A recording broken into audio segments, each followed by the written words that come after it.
नमस्कार दोस्तों, मैं हूं जेके सिंह और स्वागत है आपका जेके अकेडमी में। इस वीडियो से हम टेंस स्टार्ट करने जा रहे हैं। टेंस को समझने में कोई समस्या ना हो, इसके लिए मैंने tenses basic part 1, basic part 2, introduction of tenses, present, past और फ्यूचर रूल के वीडियो अपलोड कर दिए हैं। यदि आपने ये वीडियो नहीं देखे हैं तो मैं रिक्वेस्ट करता हूँ कि आप इन सभी वीडियो को देखिए, जिससे कि आपके सभी डाउट्स क्लियर हो जाए। तो चलिए शुरू करते हैं। Tenses. Tense tense present, past, future तीन तरह के होते हैं। प्रेजेंट टेंस में हम पढ़ेंगे present indefinite, present indefinite tense. इसकी आइडेंटिफिकेशन देख लेते हैं। हिंदी के ऐसे सभी वाक्य जिसके अंत में वर्ब प्लस ता है, टी है या ते है शब्द आते हैं, तो हम उन सभी वाक्य को प्रेजेंट इंडेफिनिट टेंस के अकॉर्डिंग ट्रांसलेट करेंगे। देखते हैं इसका अफर्मेटिव रूल। सब्जेक्ट वर्ब की first form S E S I E S और ऑब्जेक्ट प्लेस और टाइम। देखते हैं कि S E S I E S का प्रयोग हम कब करते हैं। सिंगुलर सब्जेक्ट के साथ, जैसे ही, सी, इट या किसी का नाम, उसके साथ हमें क्रिया के साथ एस का प्रयोग करना है। ई एस का प्रयोग हमें ऐसी क्रियाएं जिसके अंत में S, S H, C H, O और एक्स लेटर आते हैं, तो उनके साथ में हमें ई एस का प्रयोग करना है, जैसे ब्लेस, वॉश, टीच, गो, कॉक्स।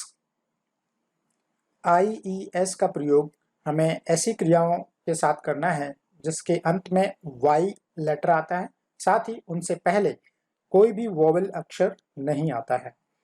उदाहरण के लिए देखते हैं स्टडी, लास्ट में वाई है लेकिन उससे पहले कोई भी वोवेल नहीं है। वाई और वोवेल नहीं है, वाई वोवेल नहीं है।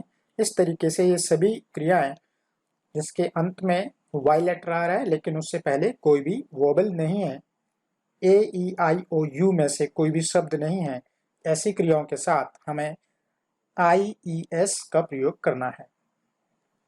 इसके अलावा ऐसी क्रियाएं जिसके अंत में वाई लेटर आता है लेकिन उससे पहले ए ई आई ओ यू वोवेल्स आते हैं, तो उनके साथ हमें एस का प्रयोग करना है, जैसे play, buy, betray, destroy, display, enjoy.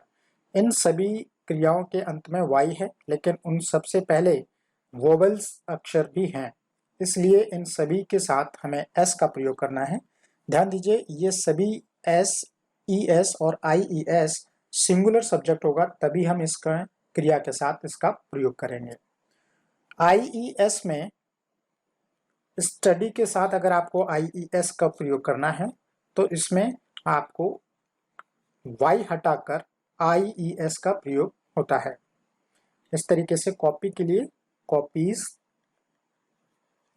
इस तरीके से सभी क्रियाओं के साथ इसका उपयोग होगा।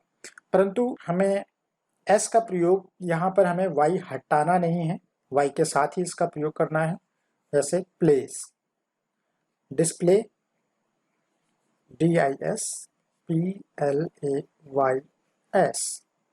चलिए देखते हैं कुछ एग्जांपल्स। रमेश रोज स्कूल जाता है। वाक्य अंत में क्रिया प्लस ता है शब्द आ रहे हैं, इसलिए इसे हम प्रेजेंट इंडेफिनिट से ट्रांसलेट करेंगे। देखते हैं रूल। सब्जेक्ट वर्ब की first form S E S I A S, object place और टाइम। सब्जेक्ट रमेश, क्योंकि रमेश सिंगुलर सब्जेक्ट है इसलिए हमें वर्ब की फर्स्ट फॉर्म के साथ एस या ई एस या आई ई एस का प्रयोग करना है। रमेश रोज स्कूल जाता है, इसमें वर्ब है गो, और जैसा कि मैंने बताया क्रिया के अंत में ओ शब्द आ रहा है इसलिए हमें इसमें ई एस का यूज करना है। Ramesh goes to school daily. इस तरीके से आपका ये हो गया Ramesh goes to school daily. Next, उसका भाई प्रतिदिन कोशिश करता है। सब्जेक्ट है उसका भाई, his brother.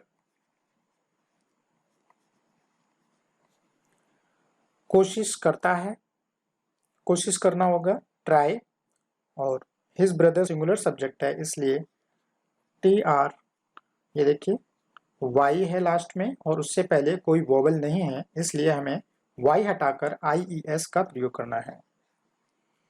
His brother tries every day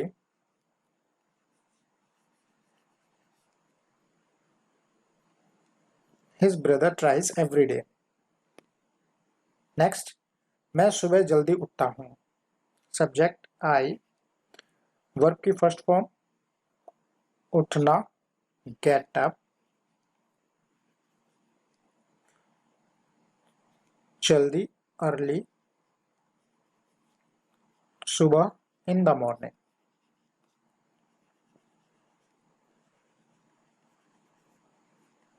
ध्यान दीजिए यहाँ पर सब्जेक्ट प्लूरल है, इसलिए गेट के साथ SES या IES नहीं होगा। बढ़ते हैं आगे। नेगेटिव रूल, सब्जेक्ट के साथ में डू या डज, फिर नॉट, वर्ब की फर्स्ट फॉर्म, ऑब्जेक्ट, प्लेस और टाइम। डू और डज का यूज हम कब करते हैं? सिंगुलर सब्जेक्ट होगा तो हम डज का यूज करेंगे और प्लूरल सब्जेक्ट होगा तो हमें डू का यूज करना है। डज नॉट को शॉर्ट फॉर्म में डजंट लिखते हैं, डू नॉट को शॉर्ट फॉर्म में डोंट लिखते हैं। देखते हैं एग्जाम्पल। मेरा बेटा झूठ नहीं बोलता है। सब्जेक्ट देखिए माई सन,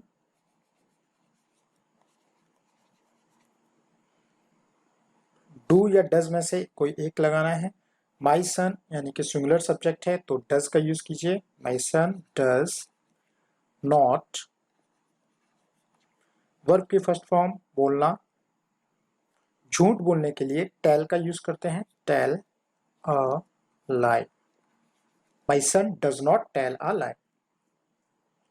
नेक्स्ट, मैं इस बारे में कुछ नहीं जानता हूं। सब्जेक्ट है इसमें आई के साथ आई प्लूरल है इसलिए डू का यूज करेंगे।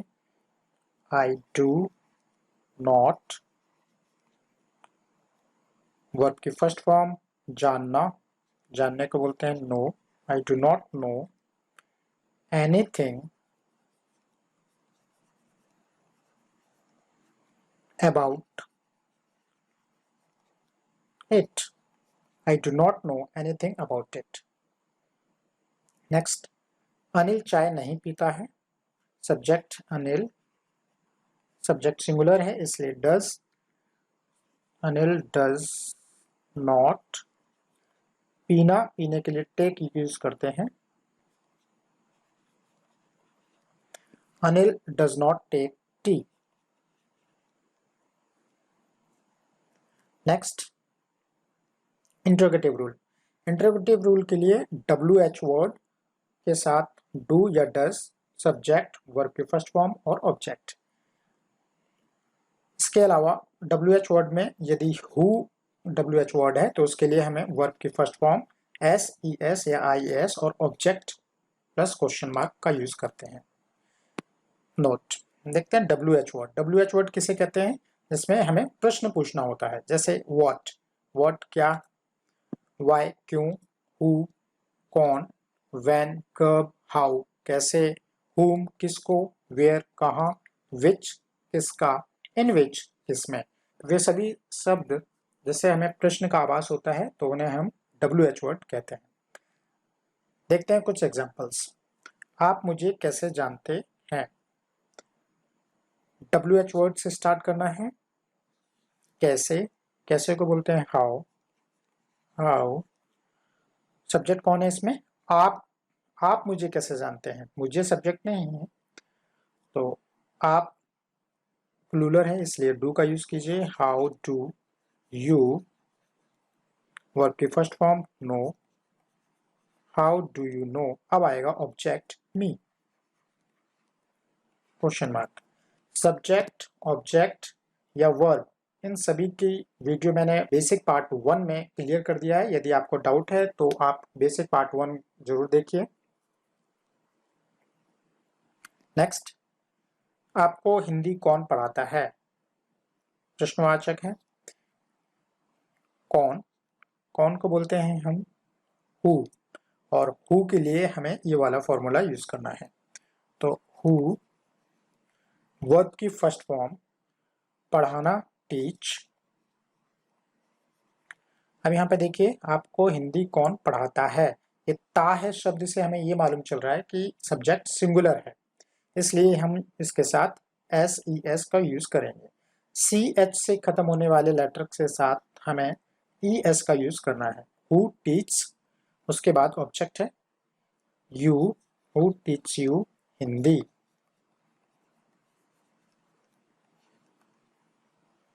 इस तरीके से ये आपका ट्रांसलेट हो गया, हु टीच यू हिंदी। क्या आप रोज अखबार पढ़ते हैं? क्या से स्टार्ट होने वाले सभी इंट्रोगेटिव सेंटेंसेस को हम हेल्पिंग वर्ब से स्टार्ट करते हैं। सब्जेक्ट है इसमें आप, तो इसमें डू किससे स्टार्ट कीजिए, डू यू। वर्ब की first form read, do you read newspaper, daily, question mark. अब ध्यान दीजिए, यहाँ पर क्या लेटर के लिए हमने व्हाट यूज नहीं किया है, वो इसलिए क्योंकि ऐसे इंट्रोगेटिव सेंटेंसेस जिसमें क्या शब्द यूज होता है और जिसका आंसर यदि हम यस या नो में दे सकते हैं, तो हमें हेल्पिंग वर्ब से स्टार्ट करते हुए ट्रांसलेट करना है। यदि ऐसे प्रश्नवाचक सेंटेंस जिसमें क्या शब्द यूज हो रहा है और उसका आंसर हम यस या नो में नहीं दे सकते, तब हमें व्हाट का यूज करना है। जैसे मैं एक एग्जांपल बताता हूं, आज आपने क्या खाया। इसमें क्या शब्द यूज हो रहा है, परंतु इसका आंसर हम यस या नो में नहीं दे सकते, हमें बताना ही होगा कि हमने क्या खाया है। ऐसे केस में हमें व्हाट का यूज करना है। चलिए बढ़ते हैं आगे। Interrogative negative rule. WH word do does, subject not, verb की फर्स्ट फॉर्म ऑब्जेक्ट प्लेस और टाइम। हु के लिए who, do does plus not plus verb की फर्स्ट फॉर्म ऑब्जेक्ट प्लेस और टाइम। एग्जाम्पल, आप मुझे समझते क्यों नहीं हैं। क्वेश्चन वर्ड है, साथ ही नहीं शब्द का प्रयोग किया गया, इसलिए ये इंट्रोगेटिव नेगेटिव। क्यों नहीं समझते हैं, तो WH वर्ड से स्टार्ट होगा, क्यों के बोलते हैं हम वाई। सब्जेक्ट है इसमें आप यानी यू, यू के अकॉर्डिंग यहाँ पर डू का यूज करना है plural. Why do you not, why do you not, verb की first form understand, why do you not understand me. Do not को हम डोंट बी शॉर्ट फॉर्म में लिख सकते हैं। आपको कौन नहीं जानता है, कौन प्रश्नवाचक है, इसलिए हमें हु का फॉर्मूला यूज करना है, हु। और सब्जेक्ट यहाँ पर क्या होगा, ता है यानी कि सिंगुलर है, इसलिए हमें डज का यूज करना है, हु डज नॉट, वर्ब की first form know, who does not know you. पापा आपको कब पैसे नहीं देते हैं। कब, कब के लिए WH वर्ड है व्हेन,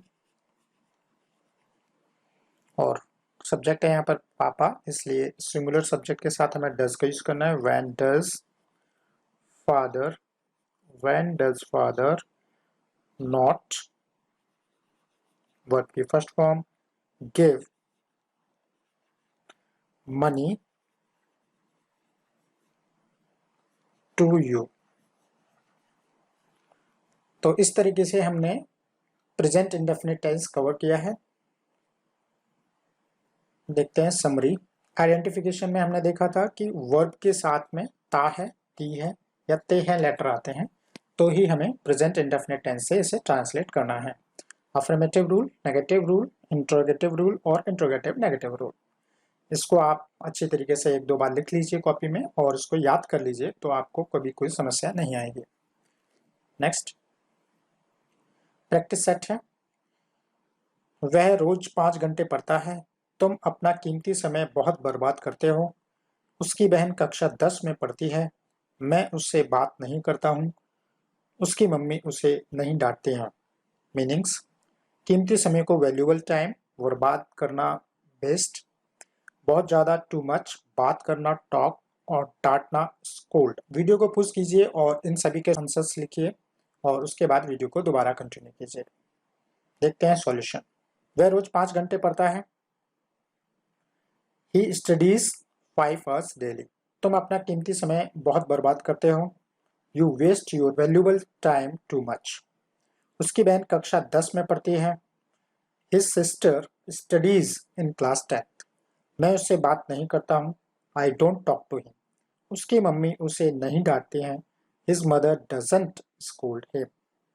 इस तरीके से हमने प्रेजेंट इंडेफिनिट टेंस देखा। आशा करता हूँ कि आपको समझ में आ गया होगा। यदि इसमें कोई समस्या है तो आप कमेंट भी कर सकते हैं। इसके अलावा इस वीडियो को आप बार बार देखिए तो आपको ज़्यादा क्लियरिटी आएगी। वीडियो को लाइक, कमेंट और शेयर कीजिए। Thank you.